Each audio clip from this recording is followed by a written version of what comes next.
The most important meal of the day because वो decide करेगा कि पूरा दिन ब्लड में शुगर की स्पाइक्स कैसे रहेंगी। दूध आपके पास कोई नाश्ता नहीं है। बच्चे के नाश्ते में हेल्दी अमाउंट ऑफ फाइबर जो कॉम्प्लेक्स कार्बोहाइड्रेटेड है वो इंक्लूडेड हो। 2 से 3 अंडे जर्दी के समेत अपने बच्चे को दें। शुगर है वो आपके दिमाग का वही सेंटर सुप्रा नॉर्मल सेंटर एक्टिवेट करती है जो कि कोकेन करता है, विच इज अ ड्रग। नाज़रीन, नाश्ता दिन का सबसे अहम खाना होता है, खास तौर पर स्कूल जाने वाले बच्चों की ज़हनी और जिस्मानी नशोनुमा के लिए बहुत ज़रूरी है कि वो नाश्ता करें। अमेरिका में होने वाली एक तहकीक में ये बताया गया है कि जो बच्चे रोज़ाना की बुनियाद पर नाश्ता करते हैं उनके ग्रेजुएट होने के इम्कानात 20% ज़्यादा होते हैं। इसके अलावा जो बच्चे बाकायदगी से नाश्ता करते हैं वो उन लोगों की निस्बत ज़्यादा तवज्जो मरकूज़ करते हैं जो सुबह का खाना छोड़ देते हैं।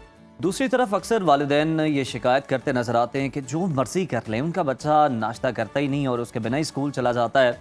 तो आज के इस सेगमेंट में हम यही जानने की कोशिश करेंगे कि नाश्ते की अहमियत और उसके साथ साथ कुछ ऐसी टिप्स एंड ट्रिक्स भी आपको बताएंगे जिनके जरिए आपका बच्चा ना सिर्फ शौक से नाश्ता करे बल्कि उसका नाश्ता ग़िज़ाइयत से भी भरपूर हो। तो हमारे साथ मौजूद है माहिर ग़िज़ाइयत डॉक्टर सहर चावला। डॉक्टर साहिबा, वेलकम टू सुनो पाकिस्तान। थैंक यू जी। सबसे पहले तो हमें ज़रा ये नाश्ते की इंपॉर्टेंस बता दें बच्चों के लिए ख़ास तौर पर, और क्यों ये करना बड़ा ज़रूरी है, और अगर ये बच्चे नहीं करते, ये किए बिना चले जाते हैं तो इसके क्या नुकसान हो सकते हैं उन पर? देखिए जी, स्पेशली बच्चों के लिए, ये मैं बड़ों के लिए इन पर्टिकुलर बात नहीं करी। नाश्ता is definitely the most important meal of the day because वो डिसाइड करेगा कि पूरा दिन ब्लड में शुगर की स्पाइक्स कैसे रहेंगी, ब्लड शुगर रेगुलेशन किस तरह की रहेगी, और जिस तरह की ब्लड शुगर रेगुलेशन रहेगी, यानी अगर वो अच्छे नाश्ते का इंतखाब होगा या नाश्ता होगा ही नहीं तो या फिर बुरा नाश्ता होगा, तो वो डिसाइड करेगा कि उनका फोकस कैसा रहेगा, लर्निंग कैसी रहेगी, कंसंट्रेशन कैसी रहेगी, मेमोरी कैसी रहेगी, बॉडी में पूरा दिन इन्फ्लेमेशन के लेवल्स किस तरह के रहेंगे, उनका सोशल एक्टिविटी लेवल किस तरह का रहेगा, उनका ओवरऑल एनर्जी लेवल किस तरह का रहेगा। बच्चों के लिए नाश्ता स्किप करने का तो जवाज़ ही पैदा नहीं होता ना। इस वक्त हम सिर्फ बच्चों की बात करें, बड़ों की तो हम फिर कभी बात करेंगे। मैं हैरान हूँ कि वो कौन सी पेरेंट्स हैं, कौन सी माएँ हैं जो कि इस बात को बिल्कुल इग्नोर कर देती हैं कि बच्चे जो है वो नाश्ता के बगैर स्कूल चले जाएं। डॉक्टर साहब, मैं आपसे जानना चाहूंगी, वो माएँ भी आपने देखी होंगी, हमने तो देखी हैं, जो लंच बॉक्स में नगेट्स फ्राई करके देती हैं। जी बिल्कुल देखी और फिर बर्गर्स बना के देती हैं। और एक बच्चे का लंच बॉक्स बनाने के लिए या उसको नाश्ता करवाने के लिए प्लेट के अंदर क्या कुछ मौजूद होना चाहिए? देखिए जी, सबसे पहले तो एक गलती ना करें। बहुत सारी माएँ अपनी तरफ से वो ये अच्छा ही कर रही होती हैं, नाश्ते में खाली दूध मत दिया करें। दूध आपके पास कोई नाश्ता नहीं है। सबसे पहले तो मैं बता दूं 65% ऑफ एशियन पॉपुलेशन जो बच्चे हैं वो लैक्टोज इंटॉलरेंट है। 65% ऑफ एशियन बच्चों को दूध का शुगर हजम नहीं होता है। चले जिन बाकी 35% को हो भी जाता है तो दूध में आपको फाइबर नहीं मिल रहा होता नाश्ते के लिए। नाश्ते में बहुत ज़रूरी है कि बच्चे के नाश्ते में हेल्दी अमाउंट ऑफ फाइबर जो कॉम्प्लेक्स कार्बोहाइड्रेटेड है वो इंक्लूडेड हो। उसकी वजह ये है कि जो फाइबर होता है आपके पास वो पूरा दिन ब्लड में सस्टेन्ड स्लो लेवल पे ग्लूकोज और शुगर रिलीज करता है। जितनी स्लो और सस्टेन्ड लेवल पे ग्लूकोज और शुगर रिलीज होती है उतना ही ज़्यादा मूड, कंसंट्रेशन, मेमोरी और लर्निंग ये सब बेस्ट रहता है। चिप्स देना, नगेट्स देना, नाश्ते में देना, स्नैक्स में देना, दोपहर के खाने में देना, इससे बड़ी दुश्मनी तो आप अपने बच्चे के साथ कर ही नहीं सकती है ना। मैंने फ्रेंच फ्राइज पे भी बहुत बार बात की है, मैंने नगेट्स पे भी बहुत बार बात की है। इसमें नॉन कैंसरस कंपाउंड होते हैं, TBHQ होता है, इसमें MSG होता है, मोनोसोडियम ग्लूटामेट होता है। मोनोसोडियम ग्लूटामेट एक ऐसा मॉडिफाइड चेंज किया गया अमाइनो एसिड है जो कि आपके टेस्ट बड के साइज को एक्सपैंड कर देता है, तो खाना उतना टेस्टी होता नहीं है जितना वो लगता है। चाइनीज खानों में भी तभी ये शामिल होता है ना, जंक फूड में भी जितने भी चिप्स वगैरह हैं, अच्छे चिप्स की जितनी भी ब्रांड्स हैं सब में शामिल होता है। दूसरा, ये इंसुलिन स्पाइक करता है। इंसुलिन स्पाइक करती है तो आपके पास ग्लूकोज स्पाइक करता है। दूसरा, ये जितने भी नगेट्स होते हैं, जितने भी क्रोकेट्स होते हैं, जितने भी ये सारे फूड आइटम्स होते हैं, फ्रेंच फ्राइज, इसमें आपके पास मॉडिफाइड कॉर्न स्टार्च होता है।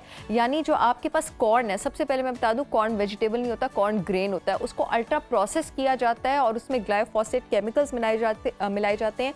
ये जो ग्लाइफोसेट केमिकल्स हैं ये आपके पास जेनेटिक चेंजेस की भी वजह बनते हैं, ओबेसिटी की भी वजह बनते हैं, ये आगे जाके आपके पास अल्जाइमर्स की भी वजह बनते हैं, कैंसर्स की भी वजह बनते हैं, और इम्यूनिटी भी इस वजह से नीचे जाती है। I will never be able to comprehend and process this fact कि माएँ कैसे अपना टाइम बचाने के लिए, या फादर सभी रिस्पॉन्सिबल है। अगर वर्किंग है माँ बाप दोनों तो फिर दोनों रिस्पॉन्सिबल है नाश्ते के लिए। अगर बाप वर्किंग है तो फिर माँ रिस्पॉन्सिबल है नाश्ते के लिए। ठीक है, आप कैसे अपना टाइम बचाने के लिए इस तरह की चीज़ें बच्चों को नाश्ते में दे देते हैं। बच्चों के नाश्ते में फाइबर, प्रोटीन, फैट, इन तीनों चीज़ों का होना बहुत ज़्यादा ज़रूरी है। और खाली फ्रूट जूस अपने बच्चों को नाश्ते में मत दिया करें प्लीज़। जो आपके पास नेचुरल फ्रूट जूस भी होता है वो कुछ नहीं होता, वो कंसनट्रेटेड फ्रुक्टोज सिरप होता है। एक नेचुरल फ्रूट जूस और एक कोल्ड ड्रिंक में पता है क्या फ़र्क है? सिर्फ ये फ़र्क है कि कोल्ड ड्रिंक में थोड़ा ज़्यादा एडिड शुगर होता है। अल्लाह ताला ने फल किसी वजह से साबित बनाया। जब अल्लाह ताला ने फल साबित बनाया है तो उसमें आपके पास फाइबर भी होता है जो कि उसके शुगर की सस्टेन रिलीज जो है उसको इंश्योर करता है। जब आप जूस निकालते हैं ना, 3-4 फलों का आप नेक्टर निकाल देते हैं, वो सिर्फ कंसनट्रेटेड फ्रुक्टोज सिरप होता है, उसमें से आपके पास फाइबर निकल गया होता है। तो बच्चों को आपने फ्रूट जूस बिल्कुल भी नहीं देना। और ये जितने भी स्ट्रॉबेरी फ्लेवर्ड योगर्ट के जितने भी योगर्ट हैं, आपको पता है इसके एक कप में 38 ग्राम शुगर होती है। ये कोई हेल्दी नहीं है। ये डब्बों की झूठी मार्केटिंग पे आप प्लीज बिल्कुल मत जाएं।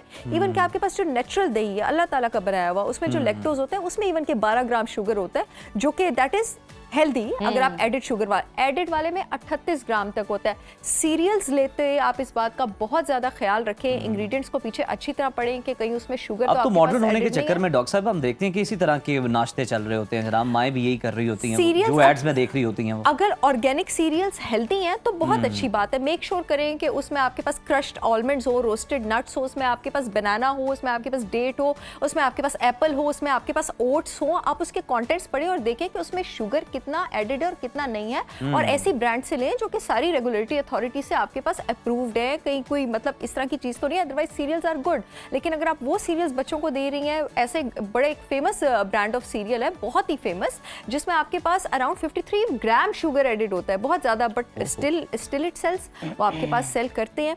दूसरी चीज, नाश्ते में बच्चों को आप खाली फ्रूट मत दिया करें, खाली दूध पीना दिया करें, खाली फ्रूट पीना दिया करें। अगेन बिकॉज नाश्ते में आपको बहुत हाई प्रोटीन कंटेंट चाहिए होता है बच्चे के लिए। प्रोटीन आपको क्यों चाहिए? प्रोटीन आपके बच्चे के जिस्म के हार्मोन भी बना रहे हैं, उसके दिमाग के न्यूरोट्रांसमीटर भी बना रहे हैं, उसके रिसेप्टर्स भी बना रहे हैं जो उसकी सेल की सिग्नलिंग कर रहे हैं, वो उसके एंजाइम्स भी बना रहे हैं जो जिस्म के डिफरेंट फंक्शंस को इंश्योर कर रहे हैं।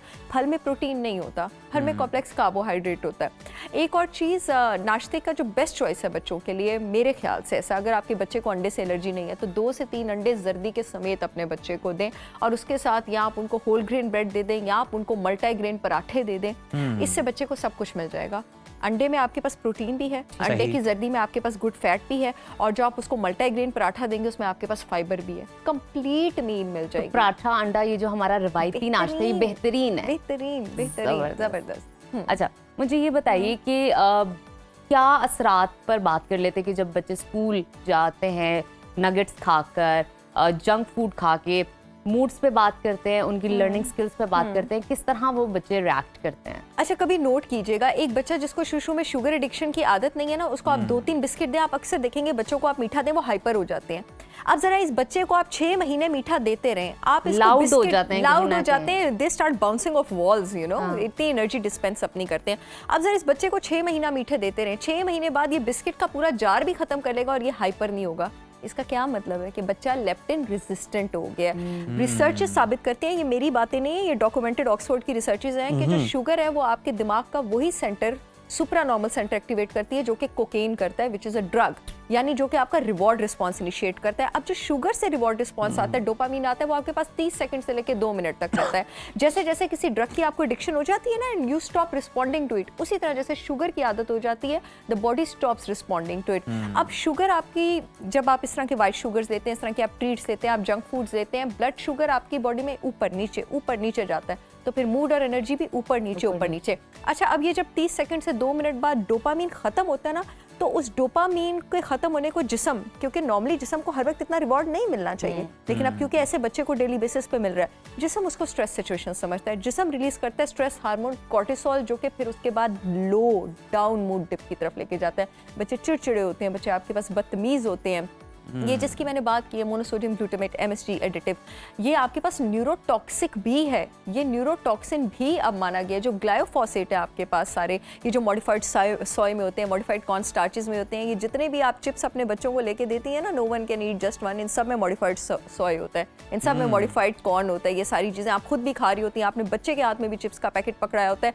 नूडल्स, खुदा के वास्ते अपने बच्चों को नूडल्स से दूर रखें। इंसानी जिस्म जो है उसकी एक दिन की सॉल्ट की रिक्वायरमेंट होती है 2300 मिलीग्राम, सिर्फ एक नूडल की सर्विंग आपके बच्चे की वो सॉल्ट की रिक्वायरमेंट एक्सीड कर देती है। नूडल्स में भी TBHQ है और नूडल्स में भी MSG है आपके पास, and noodles is no real calories. I am surprised कि औरतें अपने बच्चों को किस तरह से नूडल्स दे देती हैं और कहती हैं कि मैंने पूरे दिन की मील दे दी है। कुछ भी नहीं दिया आपने। अच्छा डॉक्टर साहब, आपने बड़ा अच्छा हल भी हमें साथ बताया। एक ऑप्शन आपने बता दी नाश्ते की कि मल्टीग्रेन आटे के आप पराठा खिला दें, अंडे खिलाएं, अंडे खिला दें 2-3। बच्चों के फिर बड़े ज्यादा ना मूड्स भी उनके चेंज हो रहे होते हैं और उनकी पसंद भी मुख्तलिफ होती है। कुछ और हेल्दी ऑप्शंस भी हमारे साथ शेयर करें नाश्ते में, क्या हो सकती है? बहुत सारी आप sugar free organic peanut butter बच्चों को दे सकते हैं। अगेन पीनट बटर आपके पास हेल्दी प्रोटीन का भी सोर्स है, और अगेन पराठे के साथ पीनट बटर दे सकते हैं, मल्टीग्रेन ब्रेड के साथ आप पीनट बटर दे सकते हैं, आप घर के बने बीफ शामी कबाब दे सकते हैं, घर के बने मटन शामी कबाब दे सकते हैं, आप घर का बना हुआ गोश्त दे सकते हैं बच्चों को, आप घर की बनी दही दे सकते हैं, या फिर आप ग्रीक योगर्ट दे सकते हैं बच्चों को। ये न्यूटेलास वगैरह ना दें, ये जैम्स वगैरह ना दें। अगर आपने मीठी ट्रीट देनी भी, आप पराठे के ऊपर 1 टेबलस्पून 100% ऑर्गेनिक सिद्दर शहद लगाएं, आप ओरिजिनल शहद लगाएं, आप ये सारी चीज़ें बच्चों को दे सकते हैं। There are so many options, आप बहुत कुछ कर सकते हैं। आप जिस तरह की अगर आपको कोई हेल्दी सीरियल्स, मैंने बात की, अगर आप किसी ट्रस्टेड ब्रांड से लेते हैं, ऑर्गेनिक ब्रांड से लेते हैं, आप वो वाला सीरियल दे सकते हैं। अगर आपके बच्चे को एनिमल डेयरी सूट करती है, आप गाय या भैंस के दूध में दें। एनिमल डेयरी सूट नहीं करती, आप नारियल के दूध में दें, बादाम के दूध में दें, जौ के दूध में दें। There are so many things, बहुत इनोवेशन हो सकती है। Thank you so much doctor Sehar Chawla, आपकी मौजूदगी का बहुत फ़ायदा हुआ और बहुत कुछ वालिदैन को भी ये जानने का मौका मिला, सीखने का मौका मिला।